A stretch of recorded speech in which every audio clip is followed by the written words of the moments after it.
Hello, hello. Hope you guys are doing great. As always, I'm just going to pop onto my phone and make sure we are actually live. I am currently streaming this into, there it is right there. Let's make sure, you guys can hear. Perfect. We are streaming live into the Facebook group, The Profit Factor. We're also streaming onto my YouTube channel, also known as The Profit Factor, and onto my Facebook business page, The Chic CFO. If you are here live, I see one person popping on. If you could give StreamYard permission for me to see your name and go ahead and in the comments say hello. If you don't give StreamYard permission for me to see your name, then it'll just show me like YouTube user or Facebook user, and I won't know who I'm talking to. But if you are here, please say hello. I am super excited for today. It is I believe, my very first time ever having a guest join me on a live training.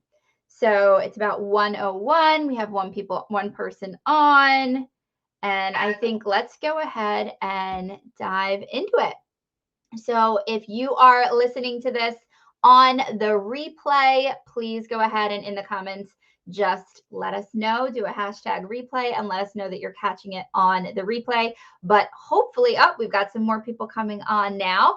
Go ahead and grant StreamYard permission so that I can see your name. And another person on. Bring more, bring more. And go ahead and say in the comments that you are here. Feel free to ask any questions. So those of you who are new, my name is Danae Wolf. I am a virtual CFO, a financial clarity coach, and a profit strategist. So that is a mouthful that essentially means I help entrepreneurs understand the money side of their business. I want you to really start to take control over your money as opposed to allowing it to control you. That is my entire mission in everything that I do. And each week I do a live training helping you to feel empowered and that you have the knowledge to make smart, strategic decisions in your business. So you can always find those live trainings over here in the Profit Factor Facebook group or on our YouTube channel or even on IGTV at the Chic CFO. Looks like we've got some people. Hi. Oh, hey, Kelly. How are you? Facebook user, it says, I'm not sure if I gave permission. You must not have given permission because I can't see who you are, but hello, I'm happy you are here. So for today's training, I am so incredibly excited because this is our first time bringing on a guest speaker. And this is really a topic that I feel extremely passionate about because I am personally going through this in my business. So today we're going to be talking about how you can delegate in order to elevate. So what do I mean by that? I'm essentially telling you guys, and what we're going to be discussing today is if you start to delegate the tasks that are not in your zone of genius, you're going to be able to scale your company faster. Now, I think a lot of times as entrepreneurs, we get stuck in the trap of doing all the things, right? We're wearing all the hats, we're doing all the things. Hey, Heather. And I think a lot of times we are just sort of looking at it through the lens of either number one, we're very controlling and we believe no one can do it as good as us. Or number two, we're looking at it through the lens of I don't have the money to outsource this. And what I really want to help you guys understand today is that you're actually doing a disservice to your company. And really quickly, I'll just tell you my personal experience. If you guys have been following me, you know that I am super into delivering value to you. I love to do these live trainings. I sometimes try to do them even twice a week. And if you've been here for a while, you know that from February to August, I didn't deliver anything. And the reason why is I was inundated. I was slammed. I was trying to do all the things by myself. And it was because I was coming from a place of falsely believing I was the only one who could do it. I thought I was the only one who could serve my clients. I was the only one who could make a post to Facebook. And it really stunted my growth because now, as you guys can see, we've got about 5 people on this live training. Well, rewind to about 6 months ago, we would have dozens of people on these trainings. And the reason why we're now seeing less is because my algorithm is all screwed up because I stopped delivering value to you guys. And it stunted my growth, right? I had a couple months where I still had new business trickling in from the content I had created, but eventually it caught up to me. And it was because I was trying to do it all. And what I want you guys to really understand is you can't do it all. You could try, and you might resemble some sort of, it might look like it's actually working, but it's eventually going to catch up to you and you're going to see it, whether it's just impacting your personal life, right? Because you're trying to do all the things. Now you don't have time for your family, or your emotional well being, your physical well being, because you're going to be exhausted. And I think letting go of that control and really coming from a place of, if I just get some help, if I let someone help me, I'm really going to be able to take my business to the next level. As entrepreneurs, particularly female entrepreneurs, I wholeheartedly believe like we are badass bitches. I think we're extremely powerful, but we can't do all the things. We can't. And if we do, we are not even going to hit even the tip of the iceberg of what we're capable of, because we can do so much more with help. So that's what we're going to dive in today. And I brought on Laptop and Littles. Ariel and Tianna was going to be with us, but she is not feeling well today. So we're just going to be speaking with Ariel. But what I love about Laptop and Littles, and I talk to you guys a lot about diversifying your revenue, and what these ladies do that really give them such a unique opportunity to speak on this topic, and why I was so excited to have them on today, is they have a business where, on the one hand, they help train brand new VAs and help them launch their business and really create these powerhouse VAs that can come into the industry knowing what they're doing. And on the other side of their business model, they are basically matchmakers. So they help busy entrepreneurs like all of you find the right VA. And I love when a business is able to have multiple sources of revenue, but the beauty of what they're doing is they're really able to be in the field, so to speak, talking to entrepreneurs, saying, what do you guys need? What type of services do you need? And then they know specifically this is what the market's looking for, so they can give an even better service to the ladies who sign up to be trained as VAs with them. And then the entrepreneur has that peace of mind of knowing I'm hiring someone who's vetted. Because I think a lot of entrepreneurs know I do need help, but either we've got a control problem or we're worried about money. But let's say we've worked through that noise. We're like, all right, I budgeted for it. I'm willing to let go. But now, how the hell do I actually find help? And that's where she comes into play.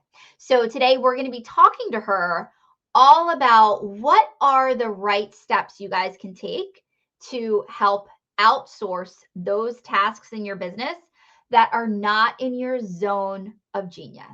So I'm going to go ahead and bring her on. Hopefully I hit this button right because I've never done this before. And there she is, everyone. This is Ariel Myers.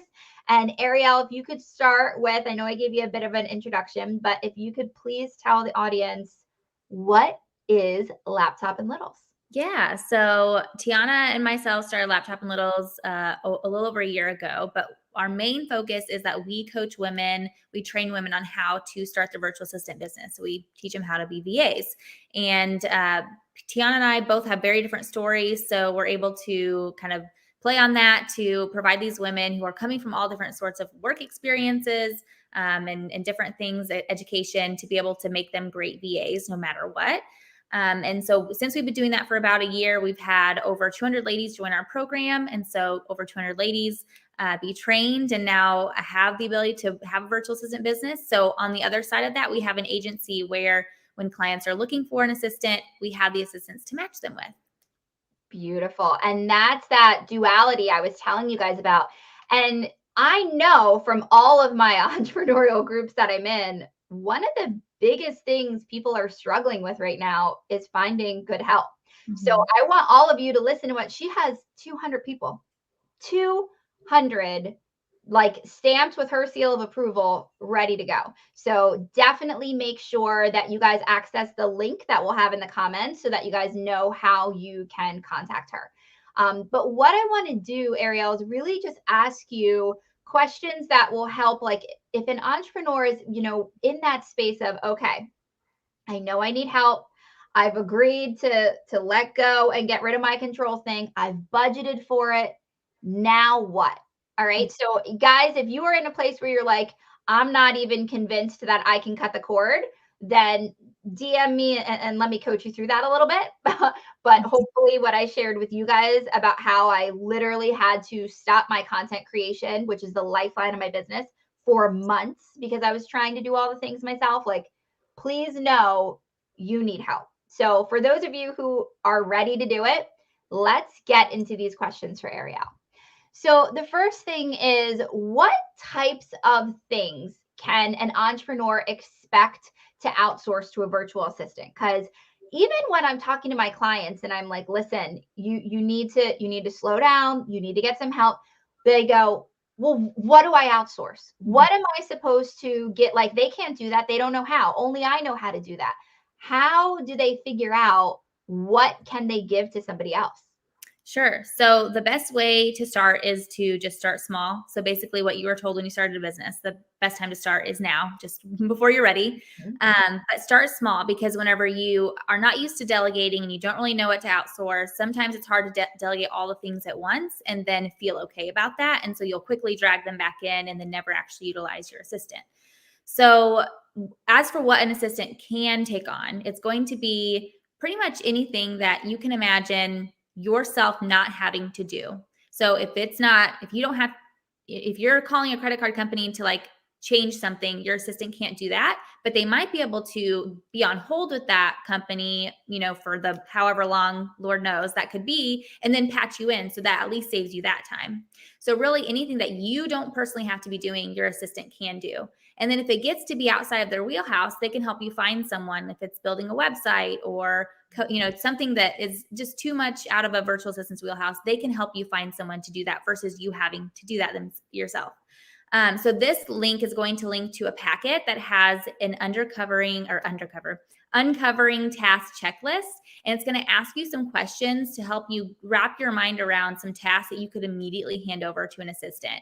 There are like priorities of tasks that clients will usually have. They're like, okay, I am so drowning in social media content that I'm not able to, focus on my clients, or vice versa. I have so many clients that I'm drowning in social or being able to work on social media content. So then in 2 months or however long, you don't have that steady source of leads. So it all has to be taken care of. And that's going to help you prioritize what needs to be done first.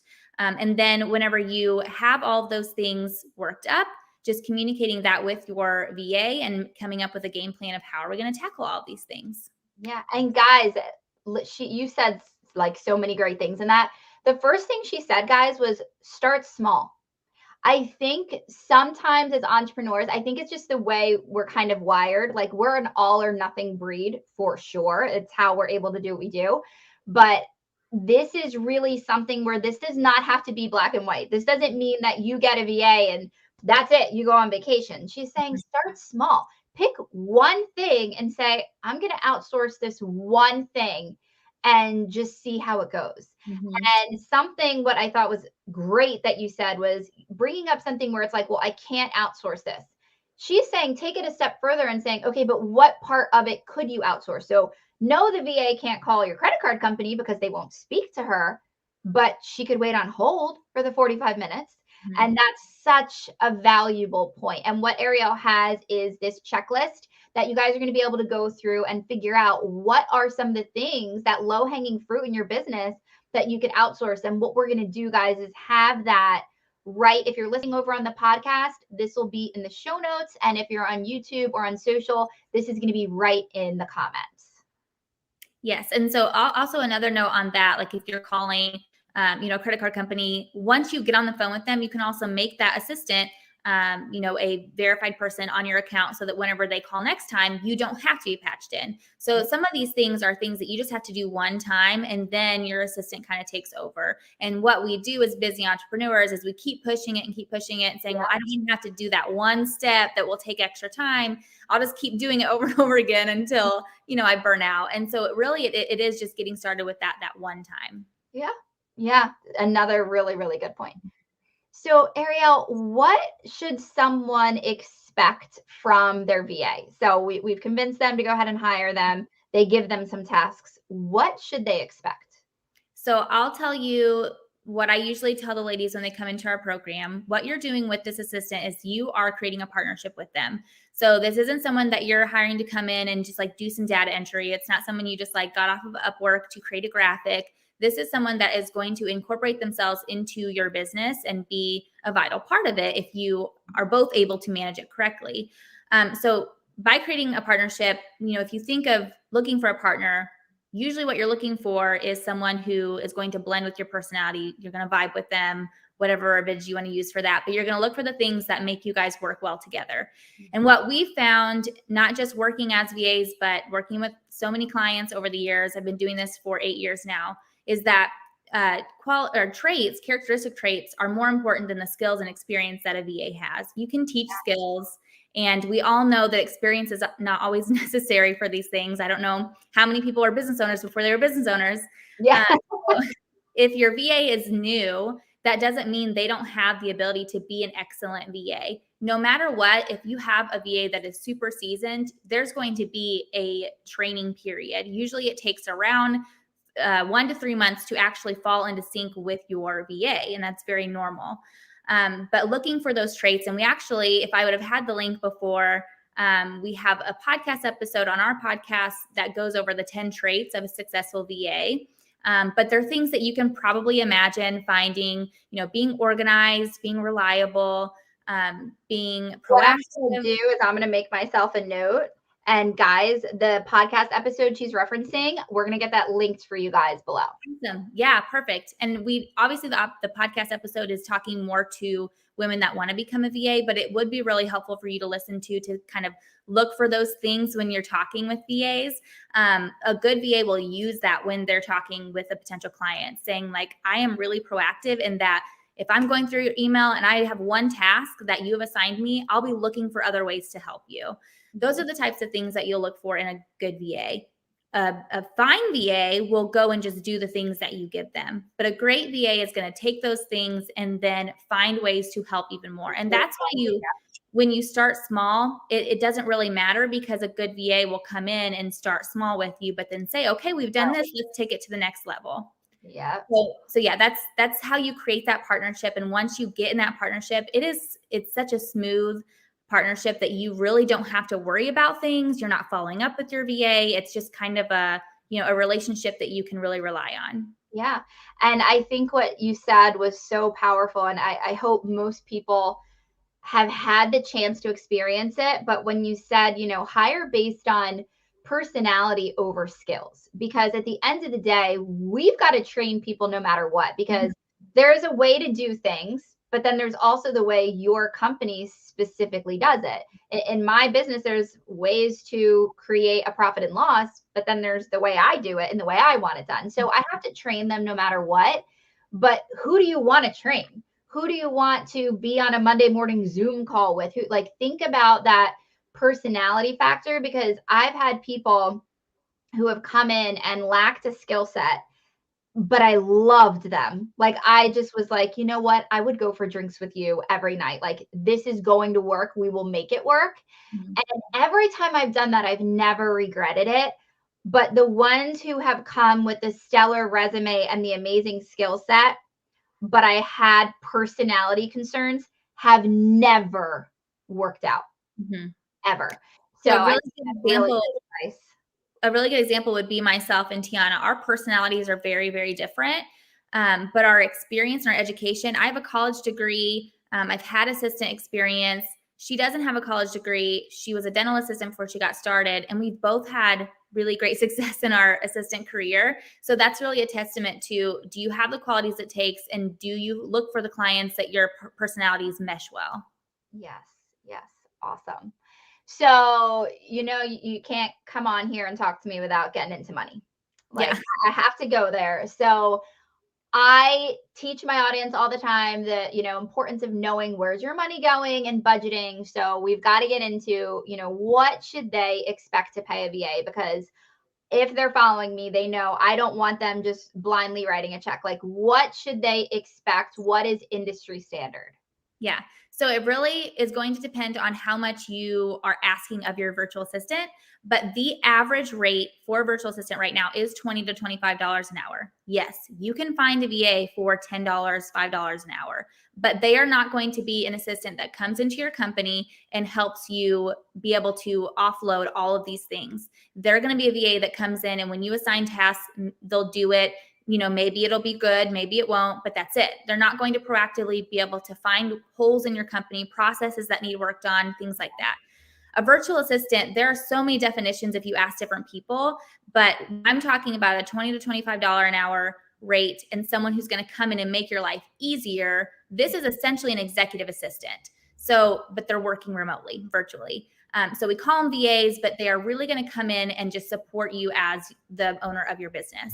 So obviously this can vary. If you're asking someone to come in and, code websites or do something that they can also do in addition to their admin type, job, then they are going to probably pay or charge a little bit more.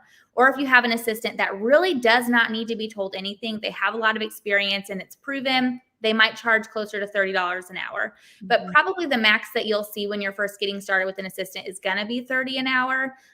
But most of the time they start around 20 and 25. So I would not blink twice if you are just getting started and someone says, well, I charge $20 an hour, because most likely they are worth it.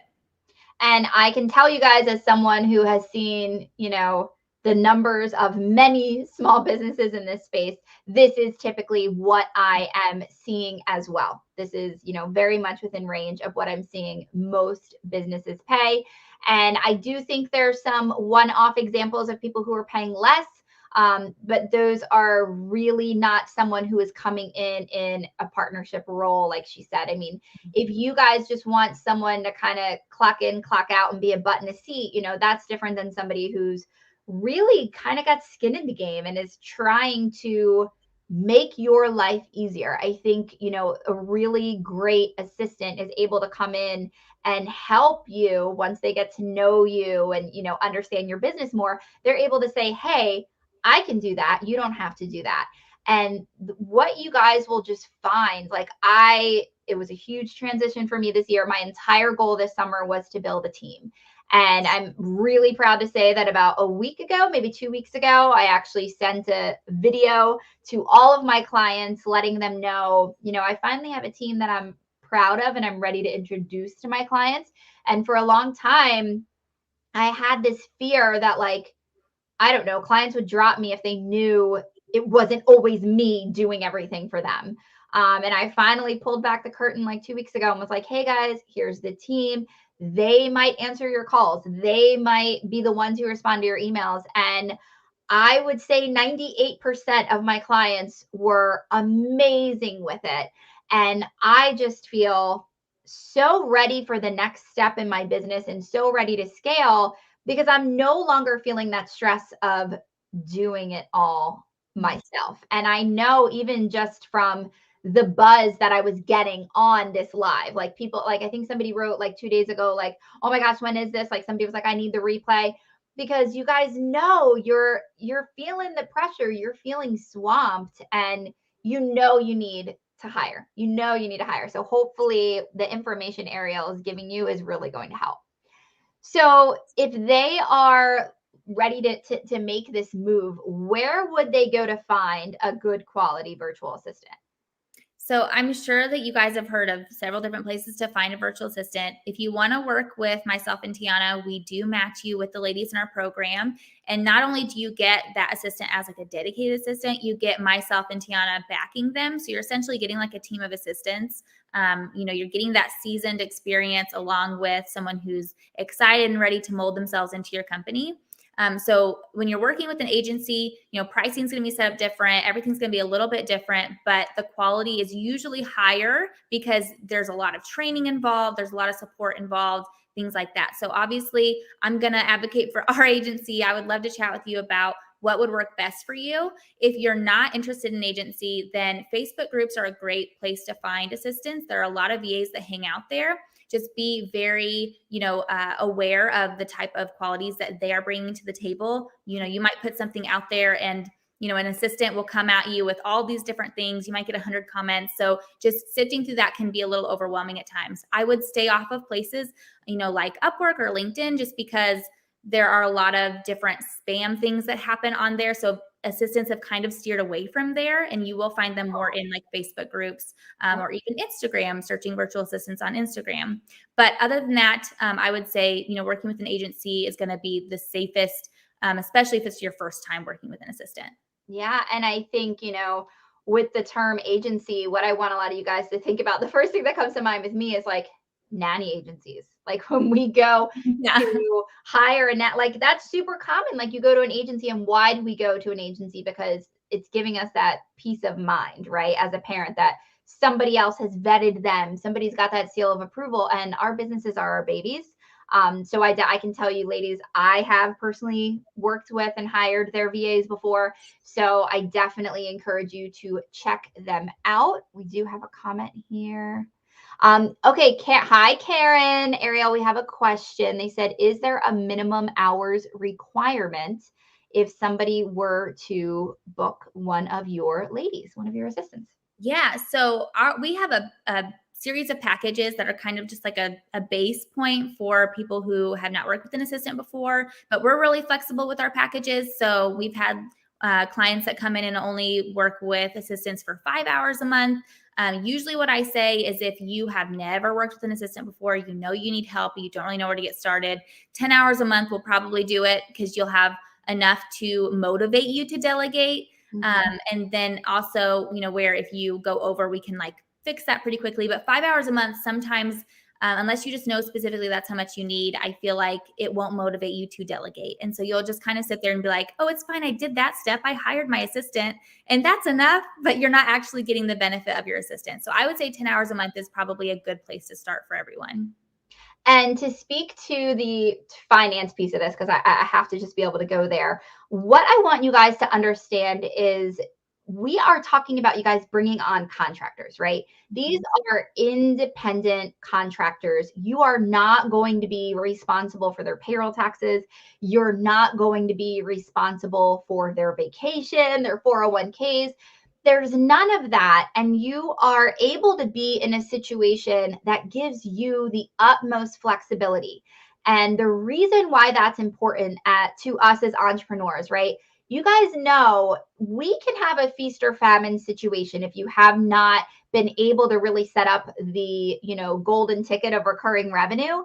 You might say, hey, some months I have more money than, another month. So being in a situation where you're like, okay, I can take, 2 hours a week, but I know that I could go to them if I were to need more hours, as opposed to you bringing on an employee. Okay, I'm talking a W-2 employee where you've now told them, hey, I'm going to guarantee you 10 hours a week. You get in a situation where now you can't afford that. You've got to let them go. And depending on the state and various details, you might find yourself in a situation where now they're collecting unemployment against you. So it can get very dicey with that. And when you are really not in a situation where you're like, okay, I know I can afford to bring an employee on. Because, guys, you want to bring on an employee, you now need to be thinking salary, benefits, PTO, all the things, because we don't want to be shisty employers here, right? If we're bringing on an employee, we want to do the right thing. And being able to work with an agency is really going to give you that flexibility. And also, let's say you find an independent VA, right? Just in a Facebook group, like she mentioned.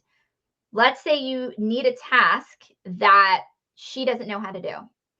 I would rather be dealing with someone who's in an agency who has a posse of people that they can go back to and say, hey, they're asking me to do X, Y, and Z. Who can help me? And then maybe the VA will come back and say, hey, I actually called Ariel and she helped me out. I'm going to handle it for you. Mm-hmm. So just knowing what their infrastructure looks like and that they've got that to go back on should really give you guys peace of mind as well. Karen said, thank you for answering her question. Right. So next question for you, Ariel. How can we as entrepreneurs ensure that our relationship with our VA is successful and mutually beneficial? Because I think in anything in life, business, personal, marriage, if a situation isn't mutually beneficial, it's not going to work. It can't be one-sided. Mm-hmm. Yeah, I would go back to the point of creating a partnership.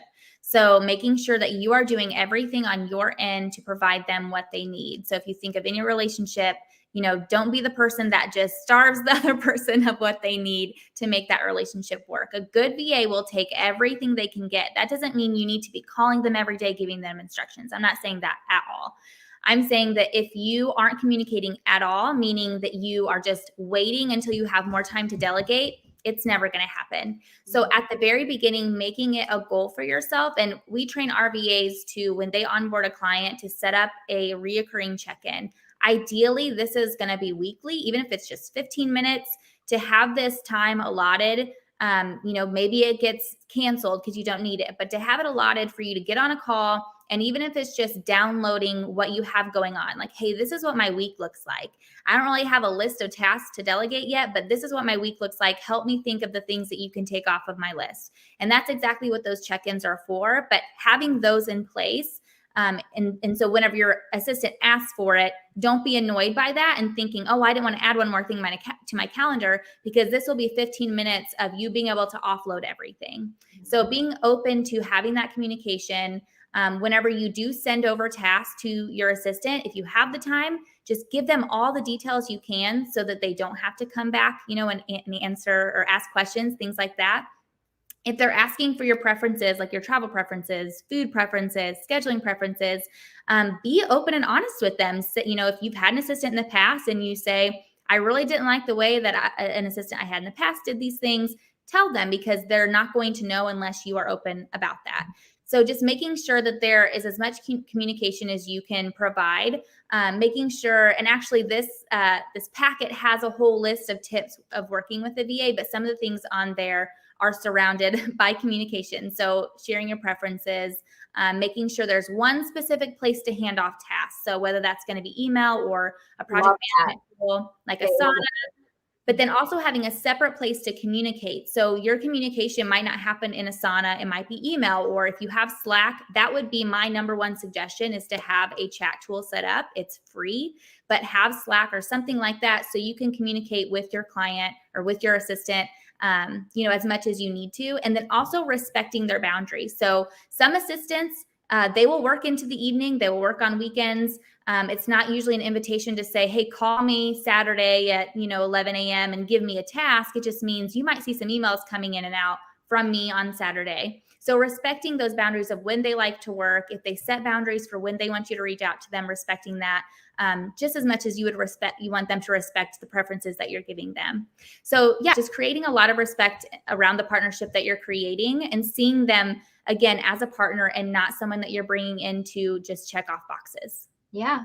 And I think, I'll share with you guys, when I first started outsourcing, I was awful. I had to have been the worst person to work with, because I think I really just thought, I don't know what I thought. I think I was just like, oh, I hire them and they start doing stuff. And I look back and I'm like, they would have not had, I didn't have a checklist. I didn't have any SOPs for them. I didn't have anything.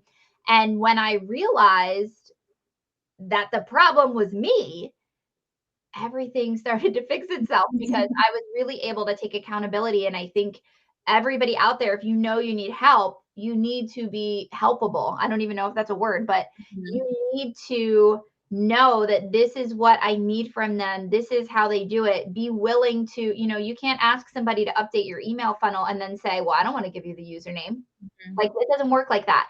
So setting them up for success, right? That is one of the best things that we can do with anybody on our team, empowering them to have the tools and resources that they need. And I think a lot of times, because I lived it myself, we entrepreneurs kind of feel like, well, we got burned by an, right? We got burned. Well, why did you get burned? I paid them and nothing happened. Well, did you give them anything to do? Right. So they're running a business too, right? They're also trying to bring home a paycheck to their family.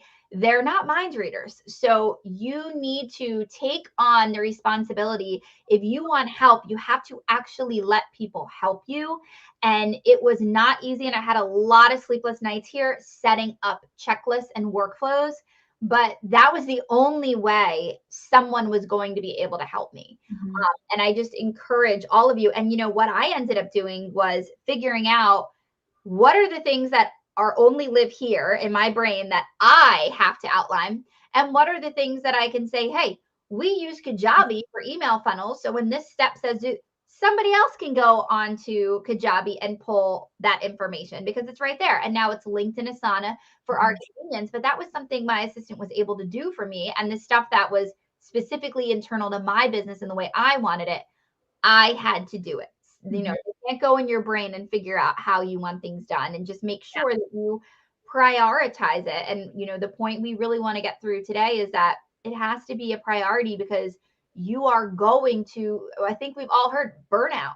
It's real, and it is so prevalent in the entrepreneurial community because, like I said, control or budget, those are our two things. And what's funny is all y'all don't have a budget for anything until all of a sudden when you got to outsource, because you have to have the fanciest computer and the fanciest apps and all. I see you guys spending a lot of money frivolously, just being honest, in your business, but all of a sudden, no, I don't have $20 an hour to go, but you just dropped 20 grand on your mastermind, sweetie. So I know you could have hired an assistant to give you your sanity.